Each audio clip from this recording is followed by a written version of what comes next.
మాజీ ముఖ్యమంత్రి గారికి వాళ్ళ కొడుక్కి ఏదో భజన చేస్తే వాళ్ళు సంపాదించిన అక్రమ సొమ్ములో ఏమైనా ఎంగిలి మెతుకులు ఇంకా వేస్తారేమో అన్న ఆశతోని ఈరోజు మా ముఖ్యమంత్రి గారి మీద అనుచిత వ్యాఖ్యలు చేసుకుంటూ కనీసం అన్ఎడ్యుకేటెడ్స్గా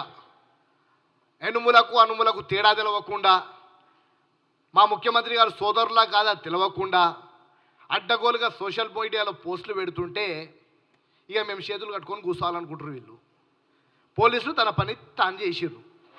గతంలో పోలీస్ యంత్రాంగం మీద పూర్తి స్థాయిగా వారిని బెదిరించి కేసులు పెట్టించింది మీరు.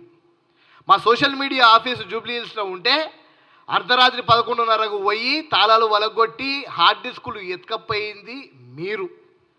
ఈరోజు మా ముఖ్యమంత్రి గారి మీద, గౌరవ ముఖ్యమంత్రి గారి మీద ఒక పోస్టు పెడితే అది తప్పుడు పోస్టు కాబట్టి కేసు నమోదు చేసి ఫోన్ సీజ్ చేసుకుంటే ఈరోజు అడ్డగోలుగా మాట్లాడతారా మీరు? అప్పుడు పాతకాలంలో మేము చూసినాం, సినిమా థియేటర్ల దగ్గర ఇట్లా డప్పు డుమ్ అని కొడుతుంటే కోతి ఎట్లా డ్యాన్స్ చేస్తుంటుంది. అరే ఉల్టా పలట అనగానే ఇట్లా పలడుతుంది, ఇట్లా పలట అనగానే సార్కి నమస్తే పెట్టగానే ఇట్లా. ఆ విధంగా ఈ రోజుకి ఈ టీఆర్ఎస్ పార్టీ నాయకులు తయారయ్యారు. ఏంది ఇది?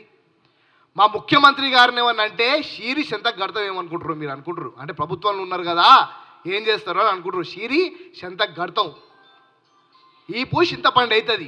ఎవరన్నా కానీ అది ఆర్గనైజేషన్ ఉన్న వాళ్ళని ముద్ర పెడితే కనీసము ఎనుములకు తేడా తెలవని అన్ఎడ్యుకేటెడ్స్ని మీరు ముందర కూర్చోబెట్టి మా ముఖ్యమంత్రి మరి మాట్లాడుతున్నామని మేము ఊకం. వీళ్ళకి చేత కాదు, కేవలం ఏదో అడ్డగోలు డాక్యుమెంట్స్ తీసుకురావాలి, చూపెట్టాలి, మా మీద బురద జల్లాలి. దమ్ము ధైర్యం ఉంటే మా వెంకట ఒక్కటి చాలు వచ్చి నిల్చుంటాడు అక్కడ అమరవీర స్థూపం దగ్గర. మీ దగ్గర డాక్యుమెంట్లు ఉంటే వచ్చి ఇవ్వండి, మీరే చెప్పండి, టైము డేటు మీరే చెప్పండి, మేము ఎవరం అవసరం లే. సింగిల్గా వస్తాడు, గన్మెన్ కూడా రాడు, ఒక్కడే కూర్చుంటాడు ఆడ. వచ్చి మీ దగ్గర దమ్ము ఉంటే ఆ డాక్యుమెంట్లు ఇచ్చిపోండి. పిచ్చి శకలు చేస్తే పరిగెత్తించి కొడతాం. ఒకసారన్నా రావాలి కదా, లేదు. ఆయన కేవలం ఫామ్ హౌస్లో వండుకోవాలి, ఇంత పెగ్గులు వేసుకోవాలి, వీళ్ళందరినీ ఉసగొలకాలి అంతే. ఆయన అక్కడ కూర్చొని డుమ్ అంటుంటాడు, వీళ్ళంతా కోతులు లెక్క నాట్యం చేయాలి అంతే. ఈ భజనలు చేయడం మానుకోండి దయచేసి. మా ముఖ్యమంత్రి గారిని అంటే మాత్రం వార్నింగ్ ఇస్తున్నాం, ఖబర్దార్.